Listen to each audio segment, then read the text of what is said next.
Hey y'all, welcome to the channel and welcome back to the channel. Listen, and the Divine Priestess. Okay, so as you can see from the title, we got another video here. Dating as a highly spiritual person. My story, okay? So I'm just going to talk a little bit about my experiences I had with those few months of dating and the different men and situations that I came across, okay? And I'm gonna go from the first connection to the last connection I made before deciding to go back into personhood, okay? So listen, by the way, you guys, if you have not subscribed yet, please do. Go ahead, do it now. It's easy, it's quick. Come on, huge thank you and much appreciation to all those who have subscribed and watch and like my videos. Thank you so much. God bless you. Okay, so let's get right into it, you guys. Okay. All right. So the first guy. I'm slowly inching myself, back into this whole dating scene, after being single for almost 3 years. Okay. And I was really surprised that I found this particular person, this amazing person on like the first go around. Okay. He was a whole professional therapist with his own business, and yes, I did verify because I don't play that. I be verifying stuff, okay? He had a nice big house, luxury car, lived in another city but close by me. So great guy, 6'5", muscular, with a few tattoos, okay? And when I told him about my situation, about my ex-husband and what he did and what he took me through and what I was coming out of, he really seemed to sympathize with that. And he made me feel heard, which I really love. That must have been the therapist in him, whatever it was. He was very empathetic. And we had great conversations, and my Venus and Gemini energy was just like really satisfied with that. So as we decided to, continue the communication, to build up to meeting, let's go ahead. I'm thinking, okay, let's go ahead and carry this over to a phone call, right? And so I give him my number, and let me tell you, it literally, y'all, I cannot make this stuff up. It literally ended with 24 hours. It was good.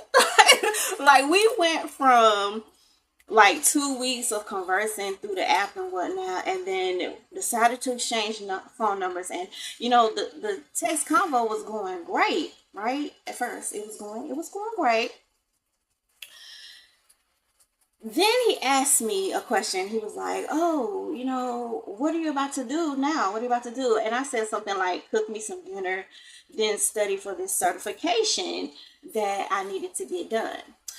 So he says, "Can I come over and eat with you and help you study?" Really? You could?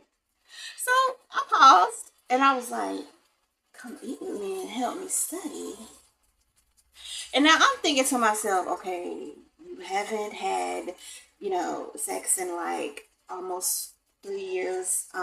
No, this probably would not be a good idea. You see how temptation tried to, creep in there. I'm like, I just gave this man my number today, and he's already trying to come over tonight.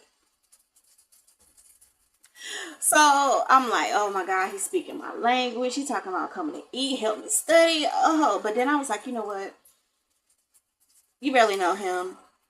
You are currently celibate. This might be a little too soon. So I was like, no, not happening, right? So I replied, that's okay. By no means am I yet ready to go that far yet. I said, I can't invite you to my house. It's too soon. So his reply was a frowny face, y'all. A literal frowny face. A frowny face. So I'm sitting there like, frowny face. Well, I'm real. So I sent a reply back saying, why the frowny face? And I never heard from him again. I was just like, I was so puzzled by that. Like, I literally never heard from the guy again. So I was like, the thing that came to my mind was obviously our intentions were misaligned. And one thing that I would do every single time I would meet someone that I would feel anything for, or be thinking, this might, I would always take it to God. And then I would sit back and watch what God would do, right? And sure enough, God was continuously protecting me from men who weren't right for me. Never allowing me to get too involved for too long. And I mean, that one right there was a fast one. And I assume he was probably one of those people who was used to, jumping into situations and relationships pretty fast. And I was trying to steer clear of that kind of interaction. So thank you, God. Okay. So the next man after him, number two, he was a great guy. Great guy. I mean, very attractive. And I was attracted to the fact that he was a great father, very manly, was always prioritizing his kids. And I thought that was so amazing.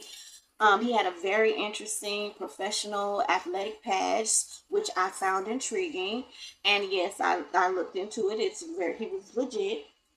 I'm not gonna say too much about this connection, okay?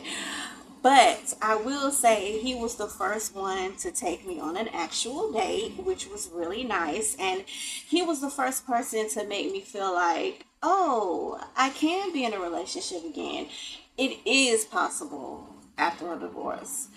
Um, but we did have some differences, one of those being his actual distance from me.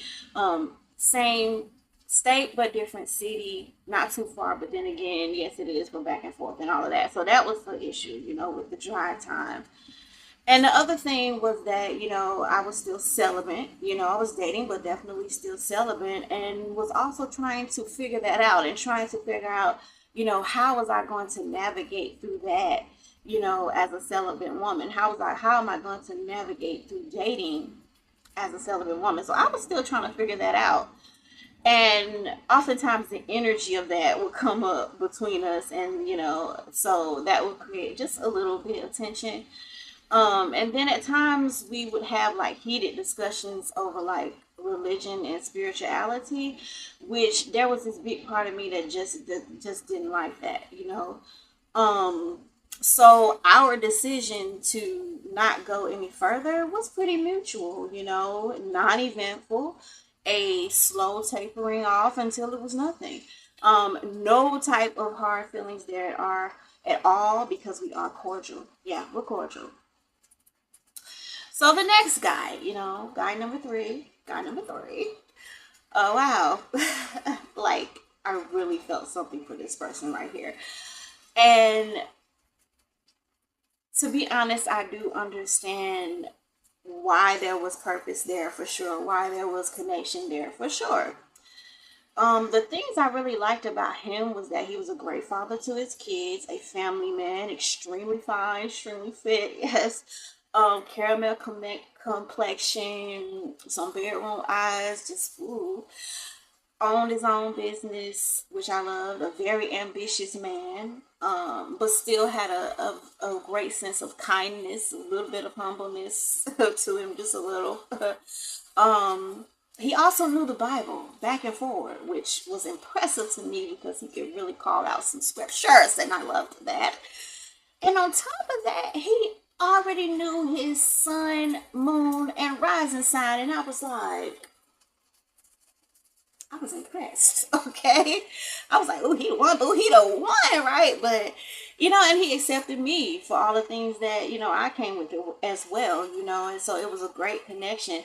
I can't say too much about that one because me and him are cordial. We don't really talk anymore, but there is this occasional, "Hey, how you doing? You all right? You good? All right," and then back to not talking no more. So that's pretty much where that one went. I really wish I could go into more details about that person, but I just can't do it. Okay. So I will say this. I will say this. Um, I really thought that he could be the one. However, as time passed, as time went on, I find out, that he was sort of battling with moving on from someone else, pretty much. And I'm gonna leave it at that. There is no unfinished business between us at all, and we're cool. So that was guy number three. So guy number four. Whew, guy number four. Let me tell you something. So by this time, I done connected with, by this time, four different guys. Okay, not too bad, right? Well, actually, by this time, I done connected with three different guys. Not too bad. Situation's going good. Okay, just this dating scene aside, I'm thinking it's okay. It's not that bad, right? Then, I'm already feeling a little tinged from number three. With the whole can't move on from somebody's situation, and then I'm like, okay, this fourth person, y'all. Ooh, this is the person that pushed me right back into person. He would be the person, okay. And listen, he was definitely a lesson. And I'm gonna say this, okay. I feel like everything happens for a reason. And I was definitely pushed into his direction for a deeper reason. In fact, there were several reasons connected. Um, and one of those things was opening up my eyes to the fact that there can be some really dangerous type of dudes out here, okay, in this dating scene. And really made me realize that I do need to be cautious, when it comes to dating. And as I sit back, I realize that he was another one of those men who could like read you. Literally, like I talk about that in my video about how I came into contact with a false twin flame. So if you haven't seen that video, I'm gonna put the link right down there in the description box, because I kind of go into a bit more details about the different type of men out here, and there's warlock type men out here, and I really think this fourth person was that, and I didn't realize it until I was already kind of invested with my emotions in the situation. And you know he flat out told me at some point that he can read people's minds, and then at that point I was like, again, right? Just one of those men that can read the feminine energy, can read into your thoughts and your mind, and then do things based on what they know and feel or think that you desire based on reading your thoughts. Y'all, listen, it's a real thing, y'all. Like I said, if you haven't seen the video about false twin flames, check out the description box. And for some reason, when you connect with warlock type of men, it is so hard to detach from that energy. It's hard, but it's not impossible either. It definitely isn't impossible. And I will say that connection ended oddly. It ended weirdly, and that's okay because it ended. That's the main thing. It ended. Unfortunately, we were unable to get mutual closure, which would have been great, but we weren't able to do that. We weren't able to get mutual closure, and that's fine because you know what I did for myself? I got personal closure, and that was all I needed. And so there's nothing there, there's nothing left with that. Closed out, boom, boom.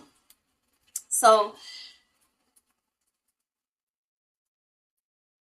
I'm definitely, understanding at this point, like, okay, at this point, I'm like, you know what?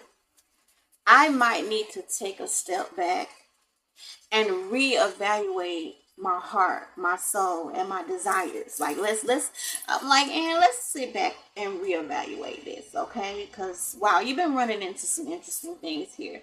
So let's take a step back. And then it was at that point that I stepped back into personhood, and I've been there ever since. Okay, and I'm honestly not sure when I will date again, but I will say this: there's a fifth guy. There's a fifth and final guy after this one. I will say that I met him during this whole dating journey, and we're gonna call him the GOAT, right? The GOAT. I ended up connecting with him while I was trying to clear up things with that karmic connection that I ran into in this dating journey here. And you know, we were connecting as friends, and he was still around even when I decided that I just don't want to date anymore. And to be honest, he's probably one of the most honest, understanding guys I've ever connected with. Okay, and uh, I don't even know if I can conclude that connection. I don't think I can bring it. I don't have a story for that connection right now. Okay, so I will just say this. This is where my dating journey ends. Okay, this is where my dating journey ends right there. Um, Now, what did I learn about dating during that time? I'll say this, it wasn't all bad because, I was thinking, it's going to be really, really hard for someone like me to find someone who understands me as an eccentric being that I am, and is also this highly spiritual individual, but also who has this incredibly human side to them. Someone who loves to enjoy life, dance, sing, have fun, enjoy food, and travel. And the whole telling a man that I do tarot and astrology, but also believe in God and reads the Bible thing, I thought no man would get that. Honestly, I was really surprised by the fact that every man I dated sort of accepted that about me. So, you guys, it's not a lost cause for someone like you, someone like me, to find a good, if not great match at the right divine timing. And that was something that taught me, is that as eccentric and spiritual as you think you are, there is someone out there who can match that, who can understand that, who loves that about you. And that was a good takeaway from that whole dating thing. Then there's this little, irritant thing for me where I know that as a highly spiritual person that I will run into many soulmate possibilities and potentials just based off of the path of spiritual, ascension, and needing that connection to help you to grow, to help you evolve, to help you understand something in a deeper way. And my natal placements really reflect that, as someone who has a Libra stellium in the 12th house. Now, Libra is an energy that deals with karma, soul contracts, justice, marriage, significant partnerships, beauty, and balance. So, with my Venus also being in Gemini in the eighth, that tends to draw in powerful men, okay? With deeply intuitive spiritual gifts. However, it is a matter of, are they using it for good or using it for bad, okay? Um, I've also decided that, what, online dating ain't for me. Like, seriously, like, that's what I had to really figure out. Like, what, I'm okay with this. I'm not, an online dating ain't for me. I'm not going that route no more. Like, that's deaded. Okay, online dating, nah, nah, not my thing. Okay, so but I believe that the person who will find me regardless, and that person is somewhere out there, somewhere over the rainbow, skies are blue. And the dream that you dare to dream really do come true. So I believe he's out there somewhere, and we'll find each other somehow. It won't be on an online dating app though. So y'all, thanks for watching. Don't forget to subscribe, and talk to you guys next time. Hit that bell. Beep.